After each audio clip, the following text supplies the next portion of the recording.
Bueno chicos, cumpliendo con esta sesión 2, vamos a ver el tercer y último ejercicio de esta sesión, que es un poco interesante, es el ejercicio 6 de su práctica. ¿Qué nos describe el ejercicio 6? Nos describe de una estructura, son dos placas, láminas de acero, que están separadas por una barra, un tubo, como este, por ejemplo, como este marcador. Y que estas placas, ustedes se dan de cuenta que las manos son las placas y el tubo es el marcador, tienen un aislante, tanto en estos sectores, están aislados, entonces la transferencia de calor en este sector es cero. También nos dice que en este tubo se genera un calor y nos dan el valor de 12 watts. Tenemos todos los datos, la temperatura de la placa 1 a 90, la temperatura de la placa 2 a 70, el largo que es 0,3 metros de la barra, el diámetro de la barra que es 2,5 centímetros, la conductividad, bueno, nos dan este calor generado que es de 12 watts, es un valor importante, ya vamos a ver por qué, y la conductividad yo encontré en tablas del acero de 43 watts por metro Kelvin. Primero que nada, este dato es un poco incómodo para trabajar. Vamos a hacer el análisis antes que nada. Ustedes les dicen cilindro, es transferencia de calor en el cilindro, entonces debe ser radial, para nada. Si ustedes se fijan, no tenemos temperatura de superficie, no tenemos una temperatura que esté el centro del cilindro, más bien tenemos que a lo largo, que en un extremo del cilindro tenemos una temperatura, en el otro extremo otro. Entonces va a ser una transferencia de calor longitudinal. Otra forma de darnos cuenta es que estos sectores del cilindro están aislados, entonces no va a perder calor por el radio, sino que va a ir evolucionando desde la temperatura 1 hasta la temperatura 2. Por lo tanto, lógicamente lo que uno diría es la transferencia de calor es desde la temperatura 1 hasta la temperatura 2. No. Hay otro punto necesario que tengamos en cuenta. Hay generación de energía. ¿Cuál es el problema de la generación de energía? Que vamos a tener casi sin lugar a dudas, sin ninguna duda les puedo decir, una temperatura máxima en la placa, en la barra, en el tubo. Más grande que la temperatura 1, incluso que está a 90 grados centígrados. Es por eso que nos piden la transferencia de calor tanto en el lado izquierdo como en el lado derecho del esquema. Entonces, es un poco complejo, pero vamos a hacer el análisis normal. Primero que nada, lo que siempre tenemos que hacer, el balance de envoltura y el balance de energía que acompaña este. ¿Qué nos dice el balance de envoltura? Tenemos un cachito del tubo, un pedazo del tubo. Entonces imagínense que ya ha pasado esta temperatura máxima y que el flujo de calor va de la temperatura máxima a otra temperatura menos grande, evidentemente. Entonces lo que hacemos, entra un calor por aquí, un calor en función a X, y sale un calor en función a X más delta X. Se genera una energía. Esto también les quería explicar antes. Esta energía de generación por el volumen no nos conviene tenerla así como este dato, por eso yo lo represento así. No nos conviene, ¿por qué? Porque nosotros necesitamos energía de generación sola, libre, para que así podamos hacer los cálculos de forma más efectiva. Entonces lo que hacemos es calcular el volumen de la barra, que es pi, el diámetro cuadrado 0,025 metros, por el largo 0,3 metros. Y nos da 1,47 por 10 a la menos 4 metros cúbicos. Perfecto. La energía generada va a ser esta energía generada por volumen sobre el volumen. Tenemos 81.487 watts por metro cúbico. Es muy importante tenerlo así separado. Ya van a ver ustedes por qué. Otra razón va a surgir conforme vayamos resolviendo el ejercicio. Entonces, bueno, primero que nada vamos a hacer nuestro clásico balance de energía. Entrada menos salida más generación menos consumo igual a la acumulación. Entrada tenemos, salida tenemos, generación tenemos. Consumo no es reacción química, no tenemos. Acumulación es en estado estacionario, evidentemente, entonces no tenemos. ¿Cómo nos damos cuenta que esto es estacionario? Porque no hay un requerimiento de tiempo. Perfecto.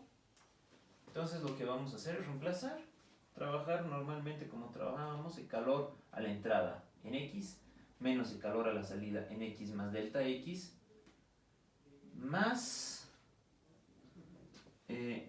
esta energía de generación por un volumen. Pero ustedes entonces evidentemente me dirán, ¿pero por qué no usamos esto? Porque esto es en toda la barra. Nosotros queremos el volumen del balance de envoltura. ¿Cuál es el volumen del balance de envoltura? Es pi cuartos el diámetro al cuadrado por delta X. Esto de aquí es un delta X. Entonces reemplazamos este volumen del balance de envoltura, pi cuartos diámetro al cuadrado por delta X igual a 0. Perfecto. Hacemos nuestro clásico reordenamiento y dividimos por delta X.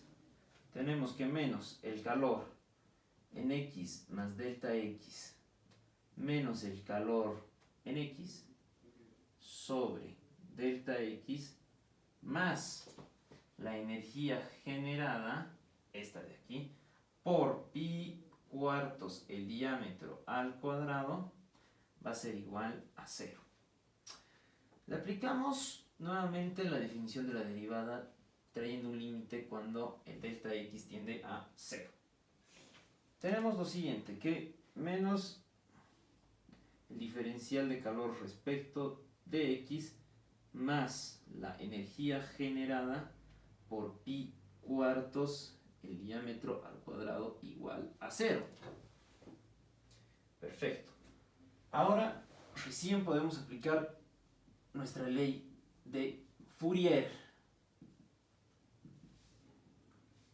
Tenemos que el calor es menos la conductividad por el área. ¿Qué es esta área? Pi cuartos por el diámetro al cuadrado por el gradiente de temperatura longitudinal del diferencial de t sobre el diferencial de x. Reemplazamos la ley de Fourier en esta ecuación. Tenemos que menos el diferencial respecto de x, d menos la conductividad por el área pi cuartos el diámetro al cuadrado, gradiente de temperatura longitudinal, es igual a menos la energía generada por el área pi cuartos el diámetro al cuadrado. Ahora bien, lo constante lo podemos sacar. Primero que nada, esta área de aquí depende de x. Esta de aquí no depende del diámetro. Si bien en el anterior caso no podíamos sacarla porque dependía, era una variación respecto del radio, por aquí depende del diámetro, entonces incluso les digo que podemos simplificar. La conductividad sale de la derivada y los signos negativos se simplifican entre sí. Por lo tanto, nosotros tenemos que, espero que se vea aquí, que el diferencial respecto de x de el diferencial, el gradiente de temperatura longitudinal es menos la energía generada sobre la conductividad. Perfecto. Excelente. Tenemos nuestra ecuación diferencial. Antes de resolverla, el paso siguiente es encontrar las condiciones límites.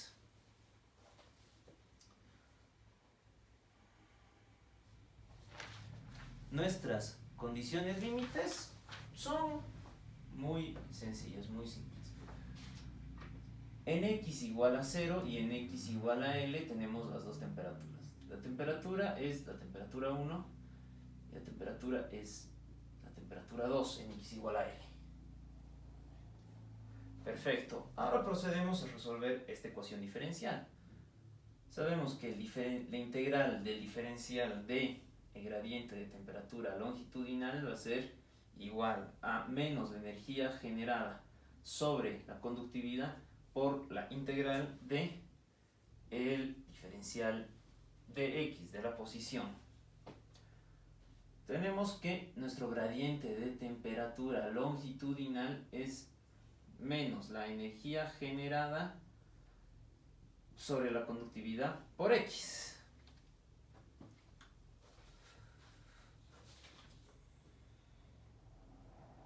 Sí, más evidentemente una constante 1 por la indeterminación de las integrales. Bueno, ejecutamos nuevamente nuestra integración. La integral del diferencial de la temperatura es igual a la integral de menos la energía generada entre k de x más la constante 1 diferencial de x. ¿Por qué no ponemos esto delante de la integral? Porque puede llevar a malos entendidos y se puede entender que estamos multiplicando todo esto por la constante 1. Son malos entendidos. Mejor, si tienen una ecuación así, ponerla en corchetes y integrar directamente. Tenemos que la temperatura a lo largo de x varía de la siguiente manera. Tenemos que menos la energía generada sobre la conductividad a la mitad.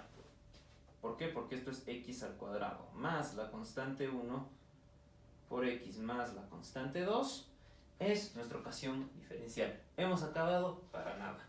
No hemos acabado. Tenemos que encontrar nuestras constantes. No pueden dejar así la ecuación. Entonces, lo que vamos a hacer es un poco lo de siempre, batirnos lo de siempre. Primero, eso sí, sin embargo, yo les pido que cuando tengan un valor de 0, sea el primer valor que reemplacen porque les va a simplificar una constante a una velocidad pasmosa. Van a ver, tenemos que en esta primera condición límite, que cuando x igual a 0 la temperatura es T1. T1 es igual a menos la energía generada sobre 2K por 0 al cuadrado más la constante 1 por 0 más la constante 2. ¿Cuál es el resumen? La constante 2 es la temperatura 1, es 90 grados centígrados, pero lo vamos a mantener como temperatura 1 para seguir trabajando de forma teórica. Muy bien, teniendo ya todo esto, vamos a continuar con el cálculo de la segunda constante. Sabemos que cuando x es igual a L, la temperatura es T2, entonces la temperatura 2 es menos la energía generada sobre 2 veces K sobre por la longitud de la barra al cuadrado más la constante 1 por la longitud más la constante 2 que es la temperatura 1. Ahora, ¿qué es lo interesante? ¿Qué es lo que queremos despejar? La constante 1. La constante 1 es 1 sobre L de la temperatura 2 menos la temperatura 1 más la energía generada, la longitud al cuadrado sobre 2K. Las L se van a... Bueno, hacemos otro arreglo. Podemos calcular directamente nuestra constante 1, porque tenemos absolutamente todo. Nuestra constante 1 es T2, 70 grados centígrados, menos T1, 90 grados centígrados, sobre el largo, 0,3, más nuestra energía generada, que era 81.487, por la longitud al cuadrado sobre la longitud es la longitud. 0,3 metros sobre 2 veces la conductividad, que es 43. Esto he hallado de tablas, chicos. A esto me refiero con las tablas, es necesario que tengan.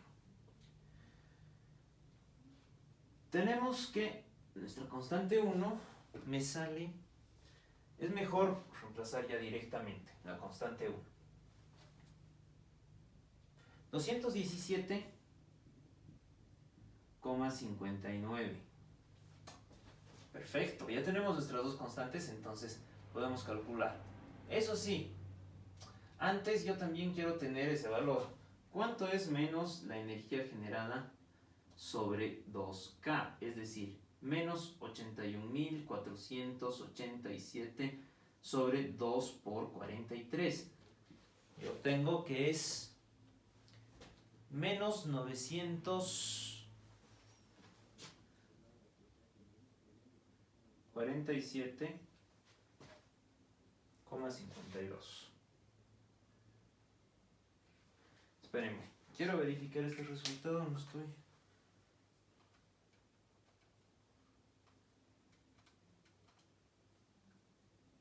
Sí, es este el resultado, menos 947,52. Reemplazamos los tres valores en nuestra ecuación. Sabemos que la temperatura en función de x es igual a menos 947,52 por x al cuadrado más 217,59 por x más 90. Esta es nuestra ecuación. Es importante. Sin embargo, todavía no hemos resuelto lo que necesitamos. Nos pedían la temperatura máxima y nos piden la transferencia de calor hacia los lados. Ahora van a ver lo que les digo, lo van a ver de forma un poco más clara, pero bueno. A ver, esto sí.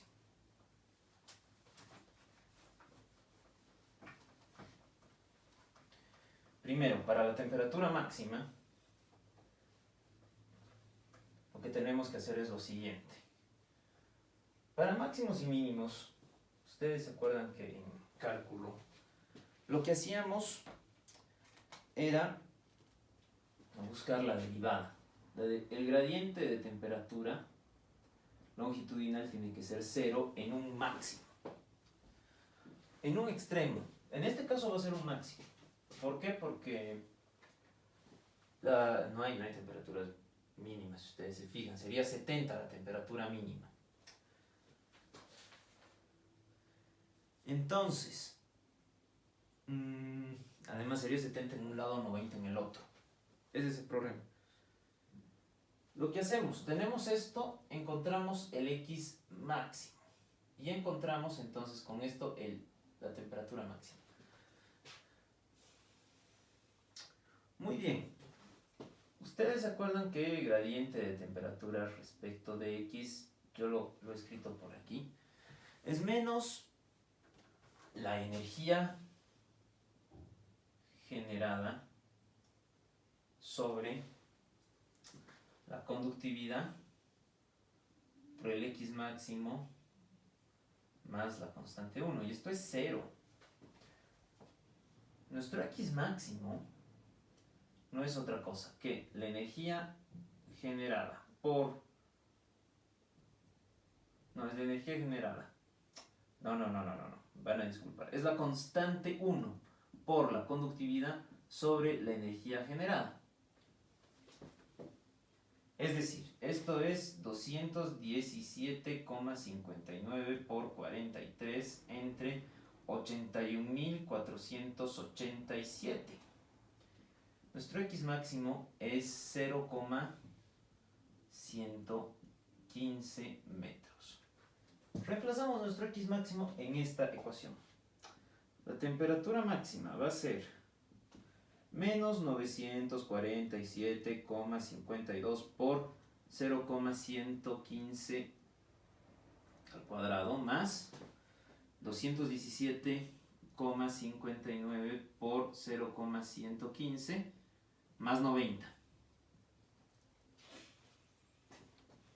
Nos sale una temperatura máxima, si no me equivoco, de 115 grados centígrados. La primera Respuesta. Sí.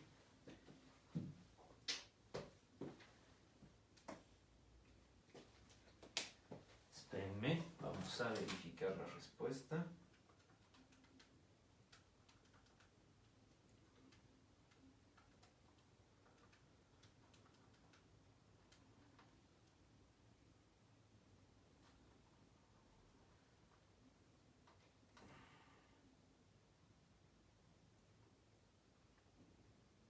No, hay un error, chicos. No me sale 115, me sale 102,5.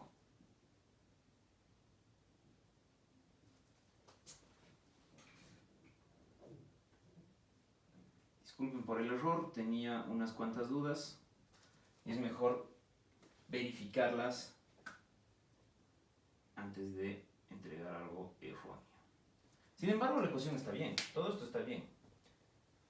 Ahora bien, como ya les había dicho, tenemos nuestra temperatura máxima, lo que significa que tanto a la derecha como a la izquierda, porque es una temperatura mayor, va a haber transferencia de calor. Ahora, lo que yo les recomendaría es, si pueden emplear simetría, la empleen. Aquí no la pueden emplear. Evidentemente aquí no la pueden emplear por los dos siguientes factores que les voy a mencionar.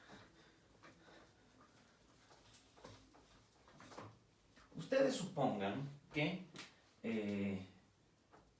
bueno, tenemos, este es el esquema, ¿no?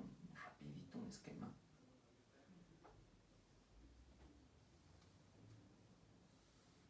Esto, aquí con los sectores aislados, todo eso. Perfecto.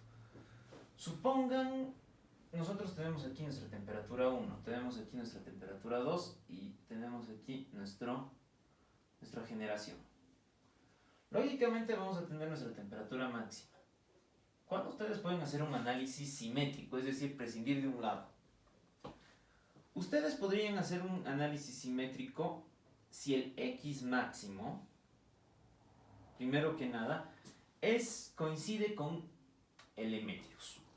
En este caso no coincide.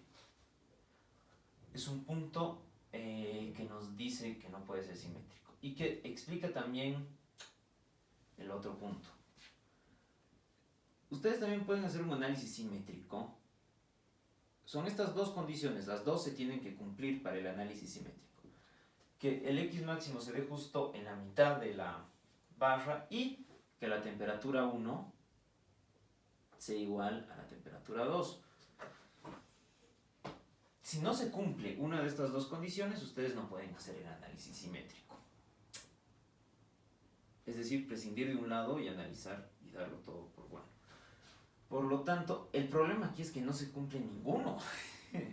Es decir, que el análisis es un tanto más complejo. Nos piden el calor. Perfecto, los flujos de calor. Entonces, aplicamos, primero voy a hacer de forma general, la ley de Fourier, menos la conductividad por el área y el gradiente de temperatura respecto de X. Si nos damos cuenta, este gradiente de temperatura es lo que hemos reemplazado aquí. Menos energía generada sobre K por X más la constante 1. Entonces, lo que tenemos nosotros es, primero que nada, el área de flujo. Vamos a calcular el área de flujo para que no nos traiga inconvenientes. 4pi radios al cuadrado o pi... No. Pi radio al cuadrado o pi cuartos diámetro cuadrado. Tenemos un área de 4,91 por 10 a la menos 4 metros cuadrados. Excelente.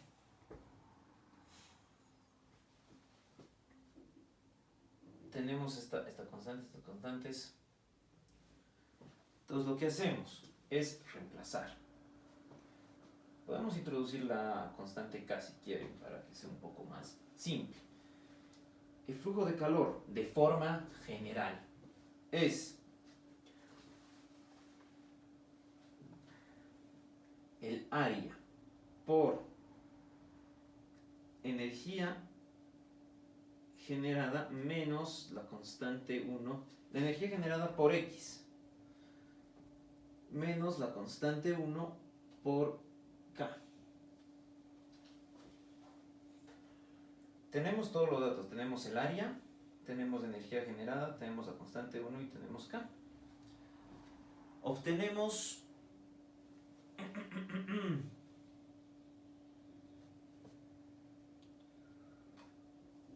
Obtenemos la siguiente ecuación.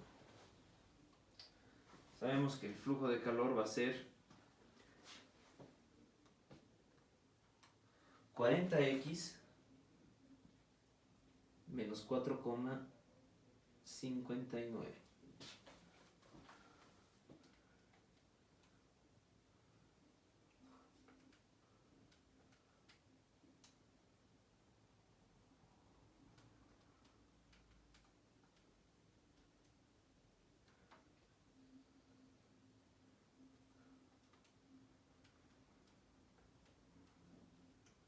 Estamos verificando los valores, este está bien. Por 40. Perfecto, perfecto. Están muy acertados los valores encontrados. Esta es la ecuación del calor. Reemplazamos.